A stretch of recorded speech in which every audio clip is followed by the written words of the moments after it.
The humid air hung heavy in the brewery, but the chill that ran through me wasn't from the AC. Sarah laughed, her head tilted back, Chad's hand lingering on her lower back a second too long as he pulled out her chair. My brother Gary nudged me, his eyes wide.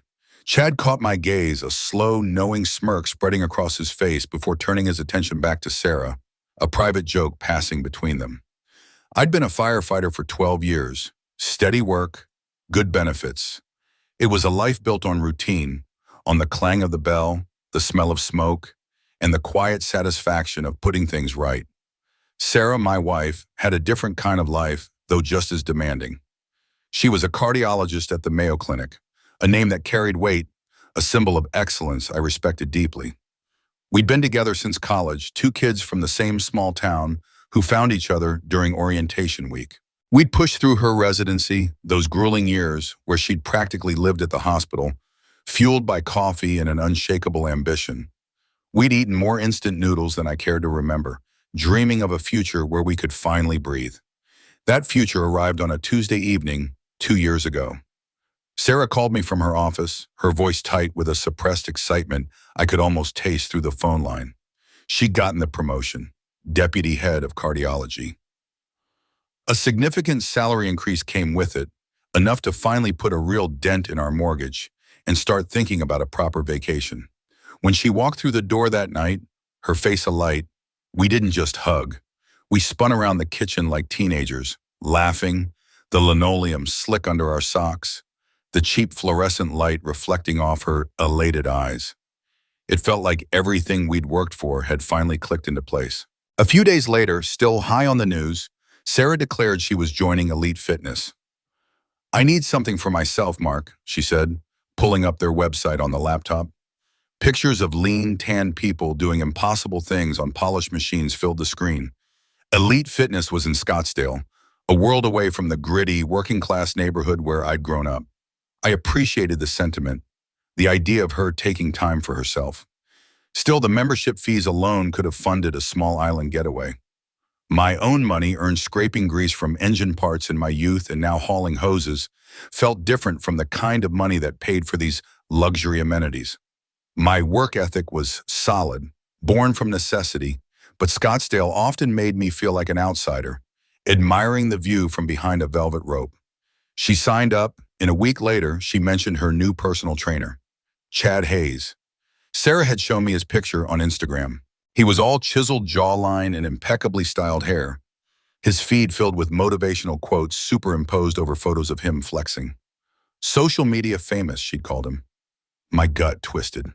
There was something in his eyes, or maybe just the angle of the shot, a self-satisfied glint that struck me as profoundly smug.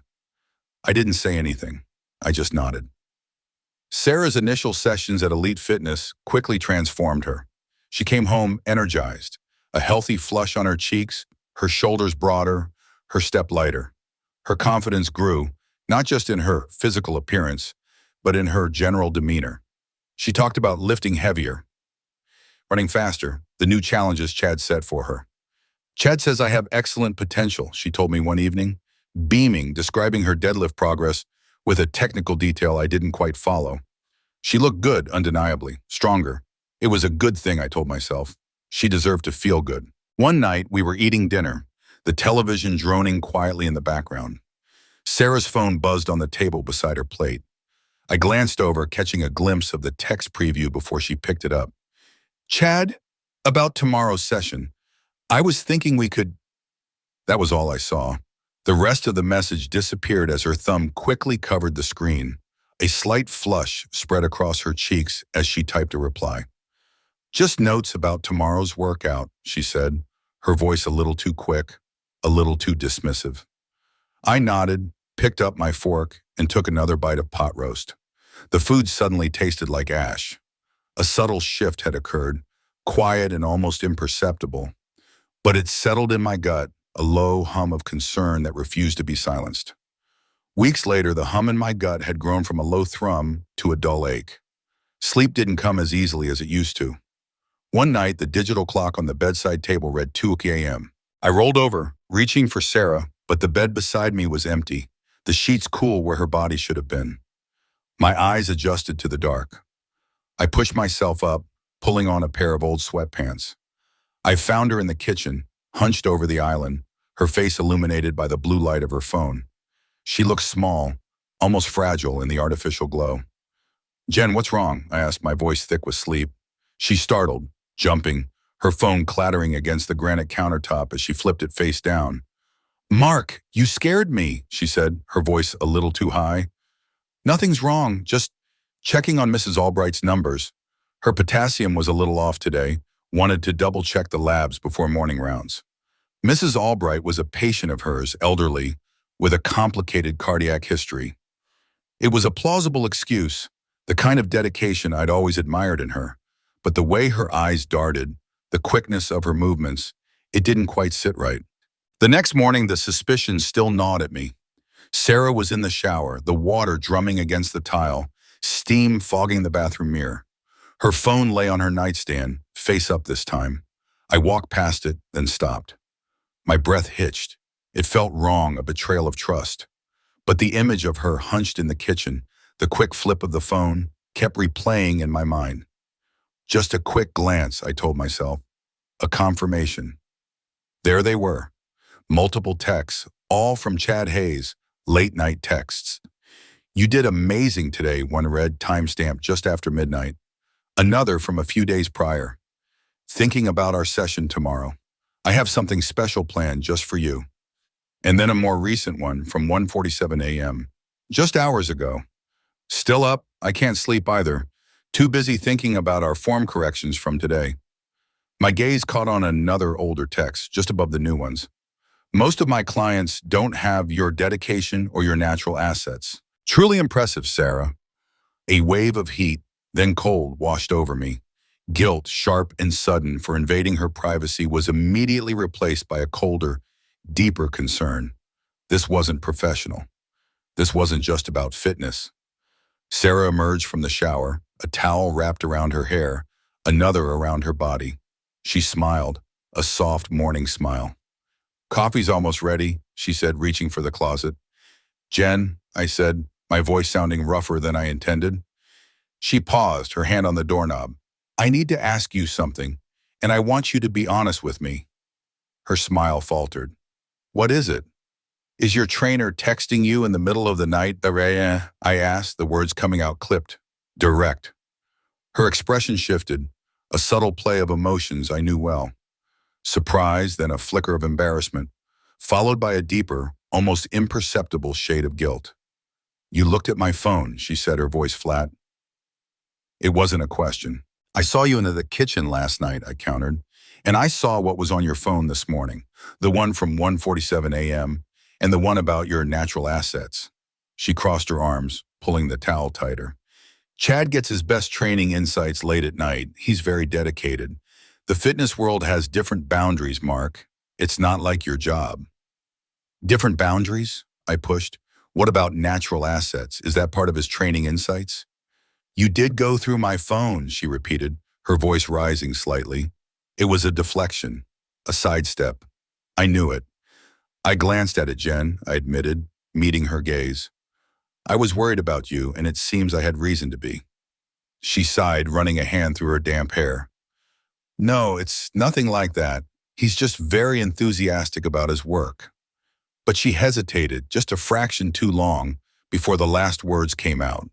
That small pause, that almost imperceptible catch in her voice, told me everything. Or at least, told me she wasn't telling me everything. I didn't push. Not then. The air in the room felt thick, heavy with unspoken things. "Just promise me," I said, my voice softer. "If anything ever feels off, you'll tell me, before it gets out of hand." She looked at me, her eyes unreadable. "I promise," she said, reaching out to squeeze my hand, her fingers cool against my skin. The touch was meant to reassure, but my gut still told me this was just the beginning of a problem. The weeks that followed were a slow, agonizing unraveling. Sarah's gym routine intensified, stretching late into the evenings. She'd come home, showered and changed, but the spark of shared life seemed to have dimmed. Her phone became an extension of her hand, always with her, often face down, a small shield against my gaze. Conversations felt strained, punctuated by her furtive glances at the screen, her thumbs itching to type.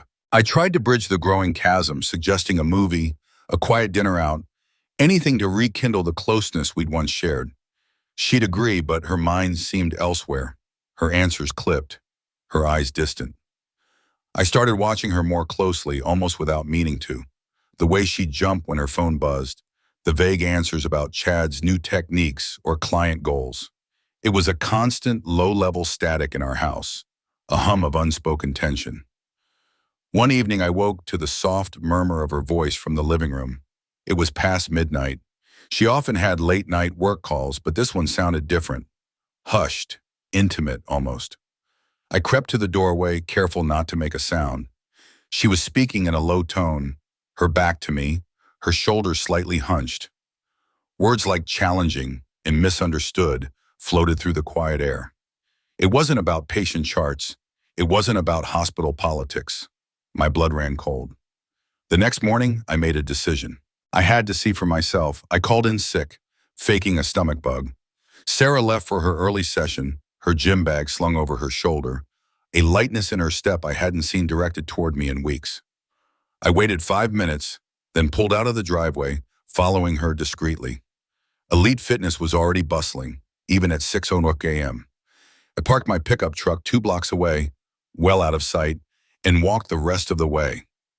I found a spot behind a row of overgrown azaleas near a large window that overlooked the main training floor. The gym was gleaming, all chrome and mirrors, a stark contrast to the gritty firehouse I knew. And there she was, Sarah, in a sleek black sports bra and leggings, her hair pulled back in a neat ponytail, and Chad, a vision of sculpted perfection, standing too close. He was demonstrating a stretch, his hands on her waist, guiding her. It looked innocent enough at first, but then his touch lingered, a second longer than necessary. His head dipped close to hers as he whispered something, and she laughed, a bright, unrestrained sound that I hadn't heard from her in too long. His hand moved to her lower back, then slid up her spine, ostensibly adjusting her posture. Her eyes met his, and in that moment, I saw it. A spark, a connection that was far from professional. It wasn't just training anymore. It was an illicit dance, a silent choreography only they understood. A cold rage settled in my chest, heavy and precise. I watched for another 10 minutes, the scene playing out like a silent movie, each touch, each whispered word, a fresh cut. When they finished, I walked purposefully towards the parking lot. Chad was loading his gym bag into a sleek black SUV. "Hayes," I called, my voice steady despite the tremor in my hands. He turned, a look of mild surprise on his face, quickly replaced by that familiar, infuriating smirk. "Mr. Jensen, to what do I owe the pleasure?" "You know damn well what this is about," I said, stepping closer. "Stay away from my wife." His laugh was soft, dismissive. "Your wife is a consenting adult, Mr. Jensen. She comes to me for her training. I provide a service." He leaned against his SUV, crossing his arms, his posture radiating insolent confidence. "Perhaps," he continued, his voice laced with insinuation, "she's just looking for something more than what she's getting at home." My fist clenched, an old instinct rising. I fought it down. "I'm warning you, Chita," I said, my voice low and dangerous. "You keep your hands to yourself. You keep your late-night texts to yourself. And you keep your opinions about my marriage out of your mouth." He just chuckled, shaking his head slightly. "Whatever you say, Mr. Jensen." He winked, then slid into his SUV, starting the engine. He pulled away, leaving me standing in the empty parking lot, the smell of exhaust fading into the morning air. I got back into my truck, the silence deafening. The rage had cooled, replaced by a cold, hard determination. This wasn't just about my marriage anymore. It was about exposing a predator. My quiet investigation began in the periphery. I adjusted my schedule, opting for earlier shifts at the firehouse, which gave me time in the mornings. I'd park my truck down the street from Elite Fitness, blending into the ebb and flow of morning traffic. I wasn't subtle, not entirely. I'd chat with people coming and going, casual conversations about the gym, the trainers, the overall vibe. I introduced myself as someone thinking of joining, curious about the best coaches. I was looking for a pattern, a flicker of recognition in their eyes when Chad Hayes' name came up. It didn't take long to see it. A particular type of woman. Professional, well-to-do, often in their late 30s or 40s. Women who, despite their outward success, carried a quiet vulnerability, a seeking for something more, a desire for validation. Chad seemed to magnetize them, drawing them into his orbit with his tailored compliments and focused attention. Through a few careful inquiries, a subtle question here, a shared observation there, I got a name, Emily Davison. A successful real estate agent I'd seen entering and leaving the gym a few times, always with a carefully composed smile. I found her number through an old real estate listing. We met for coffee at a diner on the edge of Scottsdale, a place far from the glitzy facade of elite fitness. She sat across from me, her posture rigid, a half-eaten Danish on her plate. Emily's story, told in a low, tight voice, echoed my worst fears. She had come to elite fitness after a difficult divorce, feeling lost, wanting to regain control. Chad had seen it, she said. He'd seen the raw edges of her vulnerability and had begun his slow, insidious work. He'd praise her, not just her physique, but her intelligence, her resilience. He'd text her late at night, under the guise of motivation or form correction, slowly blurring the lines, making her feel seen, special. He preyed on her insecurities, her need for connection, for someone to tell her she was still desirable, still whole. He makes you feel like you're the only one who truly understands him, Emily explained, her gaze fixed on the steam rising from her coffee cup. Like he's sharing secrets with you. He slowly isolates you, makes you depend on his validation. She recounted how he'd hinted at deeper feelings, at a connection that transcended trainer-client, all while keeping a safe distance, never quite committing, always leaving her wanting more. It was a classic emotional grooming tactic designed to keep her hooked. She explained that Chad was untouchable at Elite Fitness. The owners, the Roth family, were old money, powerful. They turned a blind eye because Chad brought in high-profile clients, people with influence who in turn brought in more money. They protect him, Mark. He brings in too much money and prestige. He's their star attraction. Her voice was thick with bitterness, a quiet anger that hadn't faded with time. Emily's marriage, already fragile from her divorce, hadn't stood a chance. The emotional affair, the late nights, the growing distance from her children had taken their toll. She'd been left feeling used, empty, and deeply ashamed. He just moves on to the next one, she finished, finally looking at me, her eyes filled with a weary pain. Listening to her, I felt a cold clarity. This wasn't just an affair. This was systematic exploitation. Chad wasn't just a bad guy, he was a predator, a parasite feeding on the vulnerabilities of successful women. The scope of his predation was far wider than just Sarah. This isn't just an affair, I repeated to Emily, the words heavy in the small diner. This is systematic exploitation. Emily folded her hands on the table, her fingernails bitten short. I tried to say something once, to the Roths. They dismissed me, made me feel like I was the one with the problem, told me I was just jealous. She paused, her eyes darting around the diner. I don't want to get involved again, Mark. He's powerful. The Roths are powerful. We can build a case, I insisted, my voice firm. We need to protect other women. What happened to you, what's happening to Sarah, it can't continue. She hesitated, then slowly nodded, a flicker of resolve in her eyes. What do we do? I told her I'd need proof, irrefutable proof. I started researching legal avenues that very night, looking for lawyers who specialized in workplace harassment, for potential media contacts who might be interested in a story about a predatory trainer at a high-end gym. The fight was just beginning. The more I thought about it, the clearer it became. A direct legal confrontation with Chad or even the Roth family wouldn't work. Not yet. Not without concrete evidence that went beyond whispered accusations and gut feelings. They had money, influence, and the established narrative of professional boundaries. My word, or even Emily's, against Chad's carefully crafted facade wouldn't be enough. It would be a messy, drawn-out battle that might ultimately fizzle out, leaving Sarah's reputation, and mine, in tatters. I needed proof. Irrefutable, undeniable proof. the kind that couldn't be dismissed as jealousy or misinterpretation. My mind, trained in emergency scenarios and quick problem solving, began to formulate a plan. I had to catch him in the act. The plan was risky, potentially damaging Sarah's career and even putting Emily in a vulnerable position again. But the alternative, allowing Chad to continue his predation, knowing what I knew, was unthinkable. I reached out to Emily again, suggesting another coffee. This time, I laid out the detailed plan.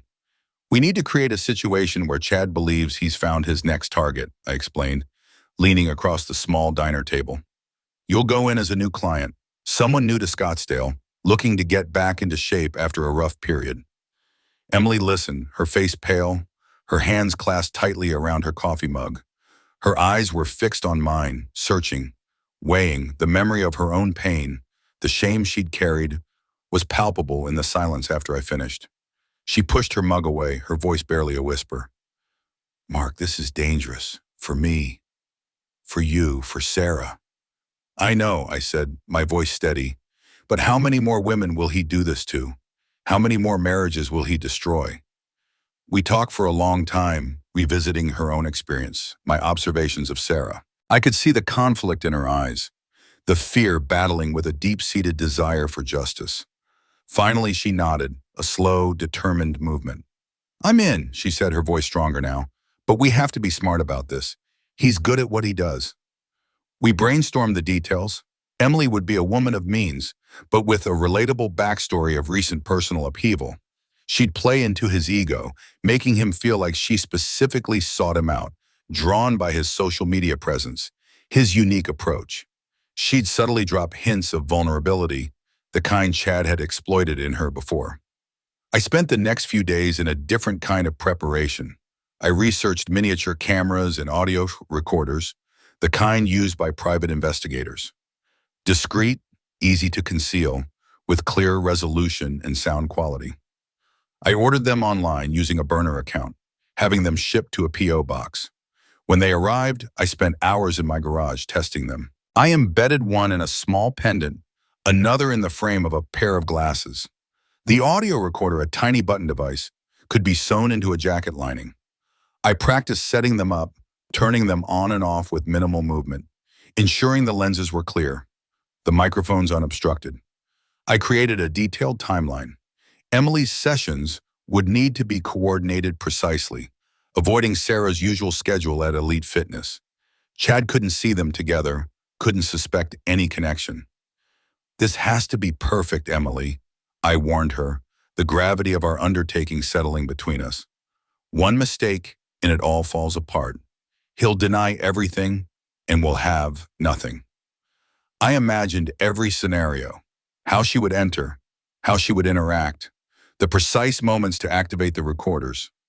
I rehearsed retrieving the devices quickly, smoothly after each session. The precision of it appealed to my firefighter's training, where every second, every detail could mean the difference between life and death. The stakes felt just as high here.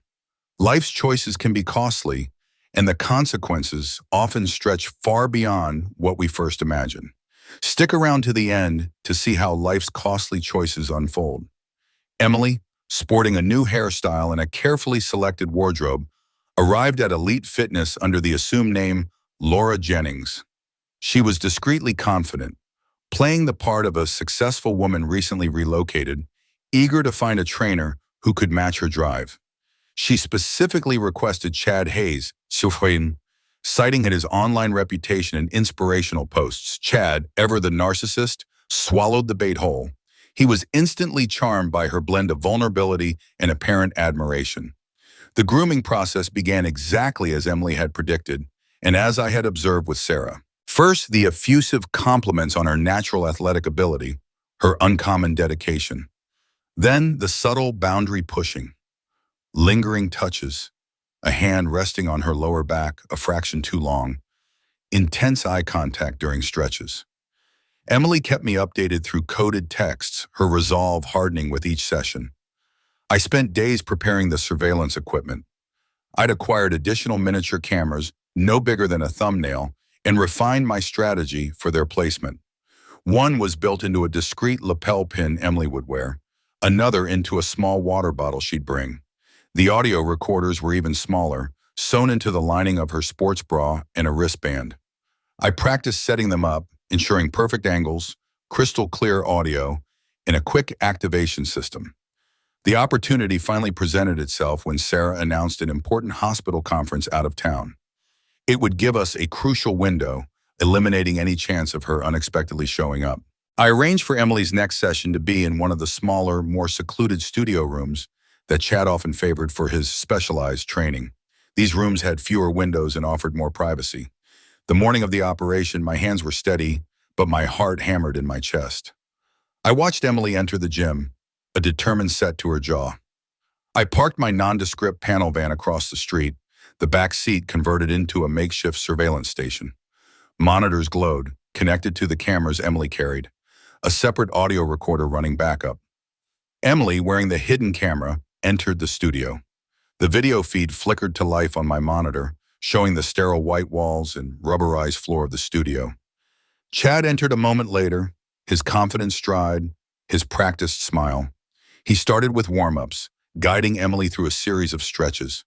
But quickly, his behavior escalated. "You have amazing flexibility, Emily," he purred, his voice a low rumble, audible through the tiny microphone. He bent closer, his hand moving from her arm to her shoulder, then to the side of her waist as he ostensibly corrected her form. "Most women just don't have that fire in them, that kind of commitment." Or he leaned even closer, his lips almost brushing her ear. "That kind of potential." Emily, following our script, gave a soft, appreciative laugh, a hint of shyness in her voice. "You're a great trainer, Chad. I feel like I'm already making so much progress with you." He preened, drawing back slightly, his chest puffed out. "I pride myself on my methods. I see things others don't, and I protect my clients, especially my special clients." He paused, letting the implication hang in the air. "The Roths, they know what I bring to the table. They let me work my magic. They don't ask questions." He winked. "They understand that some things are just part of the process." His hand brushed her hair, a casual, intimate gesture. "You know, Emily, you remind me a lot of another client I had. Very successful, very driven, but underneath it all, a little lost. Needed someone to truly see her." He was talking about Sarah. I felt a cold knot tighten in my stomach. The video showed Chad stepping closer, invading her personal space, his gaze intense, possessive. "I can help you find what you are looking for," he whispered, his voice dripping with insinuation. He reached out, his finger tracing a line on her arm, a clearly inappropriate touch. Emily flinched subtly, but held her ground, her eyes unwavering. My finger hovered over the save button on my recording device. The footage was damning. The audio was crystal clear. His boasts, his subtle threats, his predatory advances, all captured. "Got it," I whispered to myself, securing the recordings. The adrenaline surged, then receded, leaving behind a profound sense of grim satisfaction. The trap had sprung shut. With the irrefutable evidence secured, neatly backed up on encrypted drives, I scheduled a meeting with the Roth family. Their office, high above the Scottsdale landscape, was all polished wood and glass, a deliberate display of power and wealth. Mr. and Mrs. Roth sat opposite me, flanked by their expensive lawyer, their faces a mask of practiced indifference. I didn't mince words. I laid out the recordings on the polished table, starting with Emily's first session, Chad's initial compliments, and then fast-forwarding to the incriminating segments. The video played silently at first, showing Chad's hand lingering, his head dipping close, his intimate body language. Then I hit play on the audio. Chad's purring voice filled the room, boasting about his special clients, his immunity, the Roth's unquestioning protection. The Roth's faces remained impassive, but their lawyer shifted uncomfortably. When the recordings finished, a heavy silence hung in the air. "This is a private matter, Mr. Jensen," Mr. Roth began, his voice smooth, condescending. "We understand that personal trainers can sometimes overstep. We can make this go away. We're prepared to offer you a generous settlement for your trouble and your wife's discretion." I met his gaze, my own eyes cold. "This isn't about money," I said, my voice steady, betraying none of the tension coiling in my gut. This is about justice for Sarah and for all the others Chad Hayes has preyed on. Then I brought up Emily Davison. I detailed her testimony, her painful story, the years of Chad's abuse, the way he'd systematically targeted vulnerable women. I explained how their complicity, their turning a blind eye for profit, made them as guilty as him. The indifference on their faces began to crack. Mrs. Roth's hands trembled slightly where they rested on the table. The lawyer cleared his throat.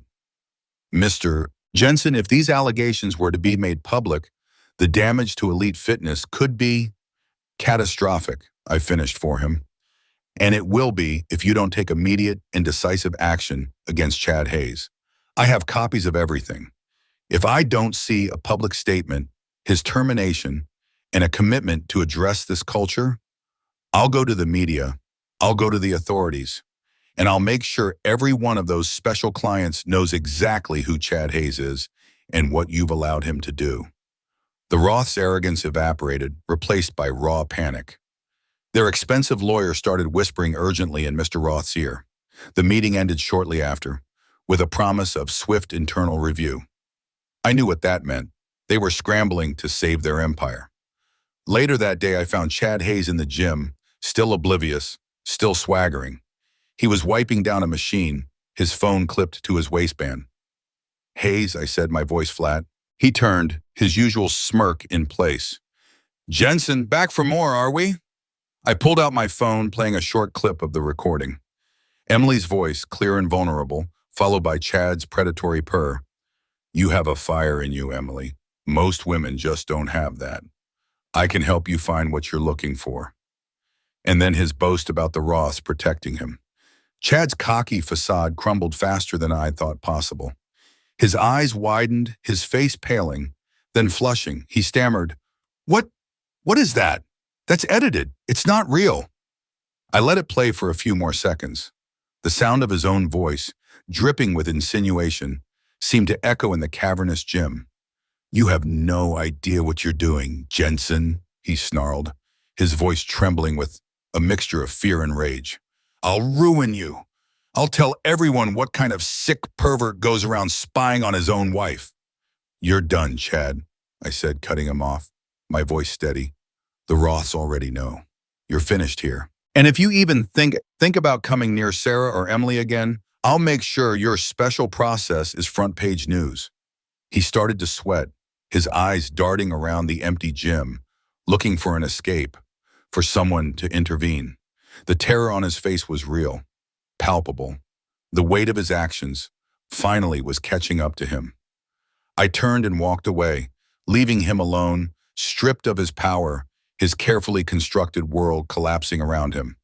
The Roths dragged their feet, days turned into a week, and aside from a terse email confirming Chad Hayes' termination for violating company policy, there was no public statement, no acknowledgement of the systemic issue.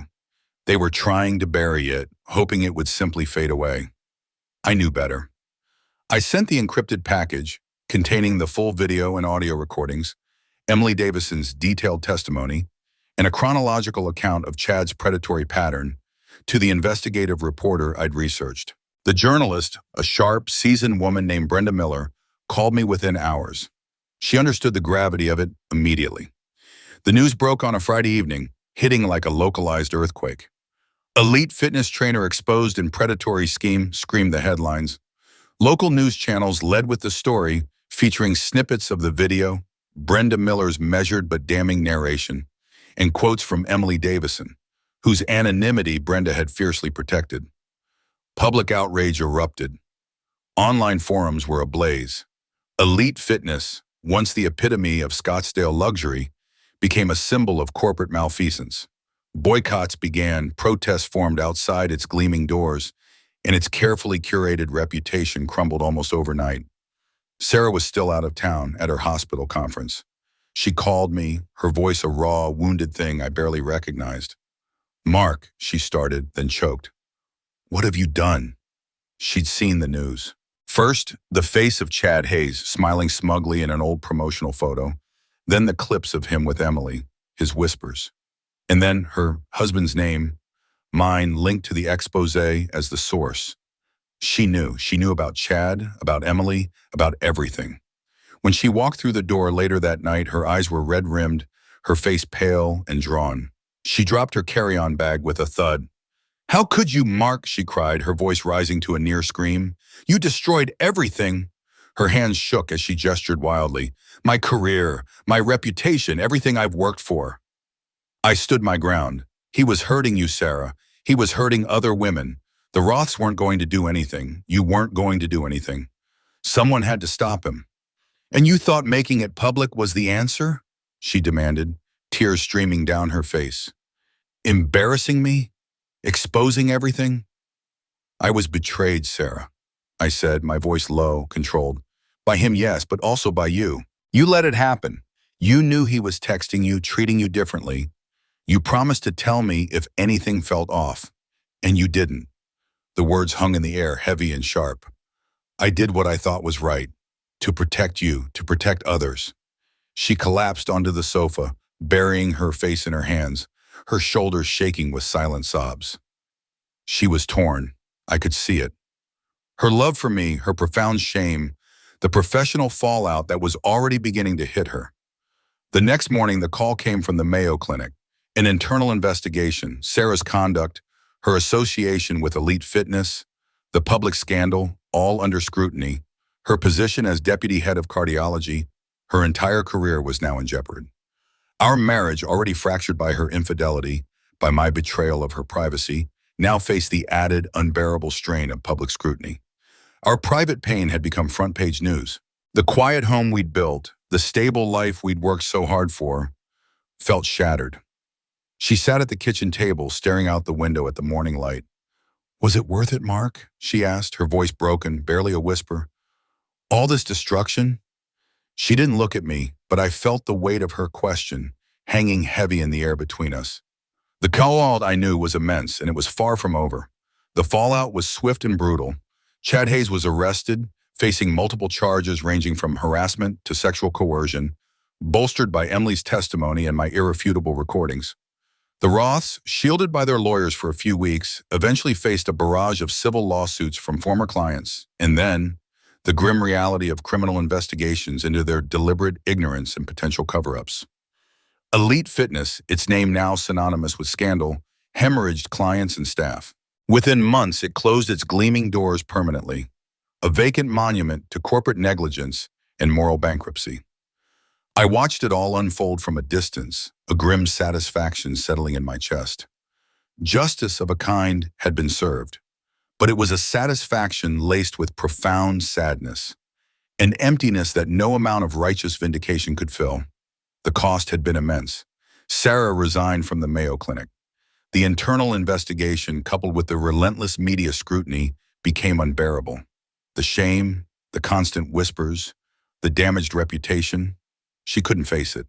She packed up her office, a career built on years of sacrifice and dedication, crumbling around her. She came home quiet, withdrawn, her eyes holding a deep, unreadable pain. Our home became a quiet, tense space. The easy camaraderie, the shared jokes, the comfortable silences, all replaced by unspoken accusations and lingering hurt. We moved through our days like ghosts, parallel lines that occasionally intersected, but never truly reconnected. The weight of betrayal hung in every room, thick and suffocating. We started couples counseling. Dr. Chen, a calm, elderly woman with kind eyes, listened patiently as we recounted the fractured narrative of our lives. Sarah spoke of her loneliness, her need for validation, her regret. I spoke of my anger, my fear, my desperation to act. It was slow, painful work, excavating the layers of resentment and guilt. There were tears, shouted words, and long, agonizing silences. One evening, after a particularly draining session, Sarah looked at me across the dinner table. Her voice was soft, fragile. "I love you, Mark," she confessed, her eyes searching mine. "I truly do, but I don't know if I can ever forget." I understood. The scars were deep, etched into the very fabric of our lives. My actions, driven by a desperate need for justice, had ignited a fire that burned everything to ash, including parts of us. The price had been paid, not just by Chad, not just by the Roths, but by Sarah, by me, by our marriage, and by every woman Chad had touched. Emily Davison found some closure. She joined a support group, started volunteering, and began rebuilding her life, finding strength in her voice. She thanked me, her gratitude a small, fragile beacon in the wreckage. She at least could move forward, empowered by the truth. But for Sarah and me, the future remained an uncertain landscape. The quiet of our Midwestern home, once a sanctuary, now echoed with the profound silence of things lost, things broken. We sat on the porch swing one evening, the air thick with humidity, watching the fireflies blink in the darkening yard. We didn't speak. The unspoken understanding of the enduring cost of infidelity, of the brutal choices made in its shadow, hung heavy between us, a poignant reflection in the fading light.